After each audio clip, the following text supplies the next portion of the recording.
Before you listen, if you enjoy the stories and want to hear more, then please consider subscribing. Most of you listening aren't subscribed, so please take this time to subscribe. Turn on notifications so you'll never miss a story and be the first to hear. You'll also be supporting me. Thank you.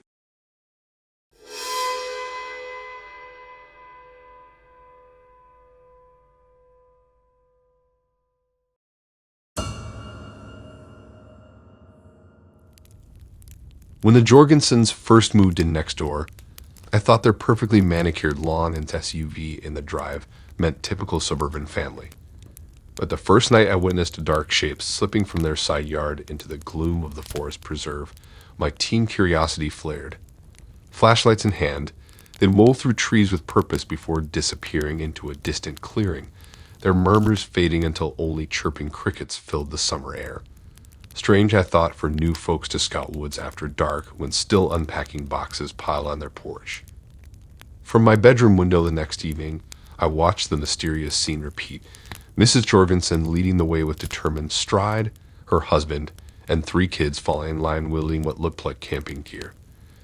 Glancing around before crossing the tree line, no signs of trekking stuck to their clean tennis shoes back at the doormat just 30 minutes later. The semi-regular excursions piqued my intrigue as a budding journalist. So one muggy Saturday afternoon, I slipped unnoticed into the shadow of forest to uncover where their footsteps disappeared each night. Dense foliage swallowed me as I crept deeper seeking clues, swatting mosquitoes and peering cautiously ahead. Parting a wall of bushes, I halted at a small dilapidated cabin nearly invisible in a sheltered glen. Gingerly I approached, noting the heavy chain securing its sagging door. Odd symbols marked the frame, some resembling zodiac signs I recognized from horoscopes. My eyes widened realizing what this could mean. Stories whispered even now of fringe groups worshipping ancient deities in secret forest enclaves. Hearing a branch crack behind me, I whirled suddenly to find Mr. Jorgensen looming among the trees, his unexpected bulk making me gasp. Admiring our little clubhouse, I see, he rumbled, genteel tone not matching the menace underlying his words while blocking any escape route. Heart racing, I stammered something about getting loose on a walk, averting my eyes from the strange cabin. Well, perhaps you ought to join our next meeting, since you came all this way, he replied evenly, blue eyes glinting with a coercion I dared not refuse. That night after dinner, their whole family filed out the back door, this time entering my yard to gather me in eerie procession to the moonlit grove. Mrs. Jorgensen hugged my parents warmly, assuring them this was just a youth campfire event for their church. But the brand on Mr. Jorgensen's inner wrist told occult secrets not fit for any church I knew. Approaching the neglected cabin, runic symbols marked a wider perimeter in the dirt, resin torches staked ritualistically around the crude site. My mind screamed to flee this pagan altar, but the group pressed forward through the hand-carved door now propped open. Inside revealed a dark chamber wallpapered in ancient star charts, with an ornate bronze bowl upon a stone plinth. Mrs. J crossed to an oak cabinet lined neatly with glass vials and herbs while chanting under her breath. The rest of us formed a loose circle around the ceremonial display, my heart throttling a grim beat, realizing no actual spiritual church would ever condone these arcane practices. I played my part through the elaborate ritual, pulses of adrenaline begging me toward escape, though I dared not stir from that closely watched ring. Symbols, gestures, and chants culminated in Mrs. J dropping a fiery coal into the bowl, sputtering fragrant smoke. As she leaned to inhale, the family's features contorted with intense euphoria that repulsed me even as its vapor seeped pleasantly into my own senses, leaving a sweet herbaceous aftertaste on my tongue. When Mr. J finally permitted my release, I staggered from the wooded hollow in shocked disbelief toward the false veneer of normalcy, masking my neighbor's unsettling obsession with the dark arts. Back home, I scoured occult websites, realizing I had witnessed a powerful awakening ritual for channeling old netherworld forces. Surely their outward suburban propriety disguised a darkly mystical core using clandestine wilderness meetups to indulge controlled frenzies. In the weeks following my ominous glimpse behind Village Illusion, I noticed uncanny fortune befalling the unholy family, job promotions, and unexpected pregnancy, lucrative investments. The success fed their zeal for harnessing ethereal power through nightly communion at that isolated shrine. Soon they gained the means to lure peripheral followers with promises of shared prosperity. My own parents glowed reverently discussing financial boons from the Jorgensens' recent business referrals and hedge fund tips. Alarm bells rang, witnessing the neighborhood falling gradually under their magically cultivated influence, allowing creeping inroads into our community to spread corruption disguised as serendipity. In desperation, I revealed my cult discovery through an anonymous tip to authorities who found drug paraphernalia on site, providing grounds to investigate without raising their occult defenses. As patrols uncovered cryptic records of astral rites and soul tethings beneath the cabin's floorboards, links traced throughout history signaling they followed a deeply rooted legacy. While the clan evaded imprisonment on religious freedom appeals, public shaming dissolved their community standing. Their alleged prosperity dried up quickly without a spellbound herd to manipulate toward concealed depravity. Soon a short sale sign hung outside the family's disturbingly average facade. I watched cautiously from my window as their black luxury sedan pulled away one last time, its taillights fading until darkness reclaimed that forest hollow completely. An insidious shadow departed, seeking another place to secretly revive its profane agenda, erased so cleanly from our quiet block, lined with families who need believe nothing but goodness can exist behind welcoming smiles and waxing moons. At least until those who remember keep whispering warnings against inviting wolves behind white picket lies. When my husband Harold and I settled into the cozy bungalow on Elm Street, we expected relaxing golden years, enjoying neighborhood barbecues and spoiling our grandkids. The place came highly recommended by old friends. Safe community, quiet streets, even a park nearby for evening strolls hand in hand remembering younger years. Our dreamy vision soon soured, though, thanks to the ominous Jones house looming next door. Within a week, we adjusted to the neighborhood's baseline sounds. Wind chimes tinkling, a distant lawnmower, the rumble of the occasional passing truck. But soon an aberration disrupted the peace, visceral noises penetrating our restful nights. Thuds and muffled cries leaked from our neighbors' walls well past midnight, keeping Harold and I tensely wide awake. In frail light we traded uneasy glances, wondering what sort of violence might fuel such concerning activity from the single man occupying that house. During daytime, Mr. Jones seemed innocuous enough. Salt and pepper hair, wire glasses, shoulders rounded from years typing over keyboards. He waved warmly on his way to the office park downtown, his sedan gliding quietly from the driveway by 7 a.m. most mornings.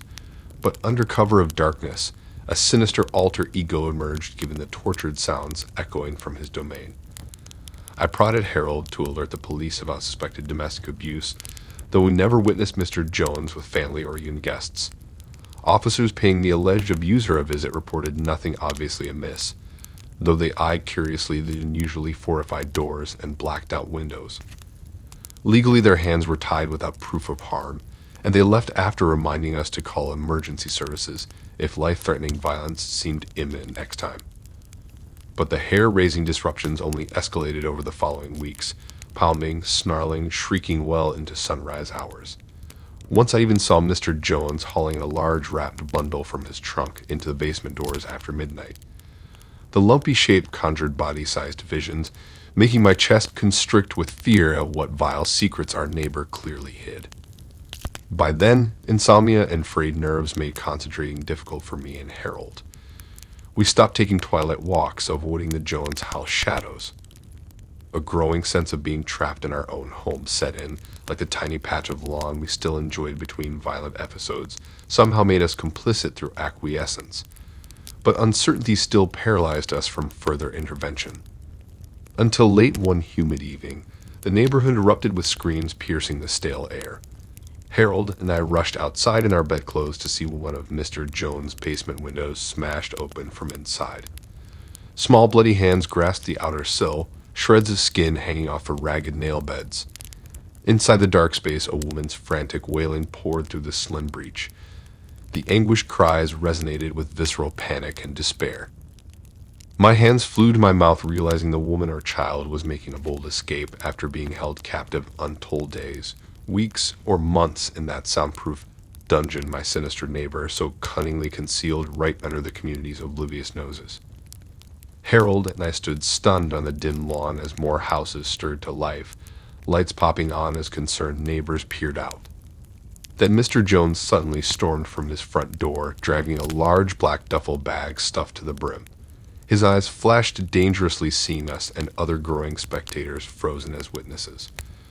Beads of nervous sweat dripped down his clenched jaw. Then, glancing back toward the cries escalating from his now exposed underground prison, he dropped the swollen bag and sprinted toward his running car, abandoning the kidnapping operation now that police involvement was imminent from the very neighbors whose restful nights and sanity his clutching secrets had steadily stolen. I gripped Harold's arm, my heart pounding out of my chest with overwhelming relief, knowing our persistence as alert citizens helped release this innocent victim from unfathomable confinement and fate. She had somehow found a burst of desperate strength to overpower the heavy basement door we always assumed was some standard rec room or storage space. We watched holding our breath as authorities finally stormed down the exterior stairwell into that sinister house of suburban horror, reappearing minutes later with a disoriented young woman found chained inside a locked windowless cellar far beneath the cheery yellow kitchen we had complimented Mr. Jones about twice before over the fence. The emaciated victim was rushed from the scene on a stretcher, her frail frame overwhelmed by rescue workers. Later, details emerged: girls lured through applying for fake job ads, then kidnapped and sold overseas until they disappeared from search efforts. Mr. Jones ran an underground human trafficking network, using his unassuming neighborhood persona to keep privacy intact to carry out horrific exploitation. Well, I thank heaven that one escaped soul found freedom through that tiny window, whose pains we so often felt shamefully helpless behind. I can never erase searing visions of what other muted atrocities festered secretly for years behind the ominously benign white siding, squatting just steps from our mailboxes, overflowing with holiday cards from oblivious relatives. Now each creak and groan from aging houses echoes painfully through my insomnia, making me wonder what other horrors fester behind neighbors' closed doors that civility forces us to ignore, until the night someone finally screams loud enough to rip all our worlds irrevocably apart at the seams. I still shudder imagining how she survived as a caged animal at the whims of that monster masquerading behind unassuming glasses and cages before escaping into our horrified arms. And even years later, I cannot erase searing visions of what other muted atrocities still continue festering secretly beyond our windowsills, behind the benign white siding, squatting just steps from our mailboxes, overflowing with holiday cards from oblivious relatives.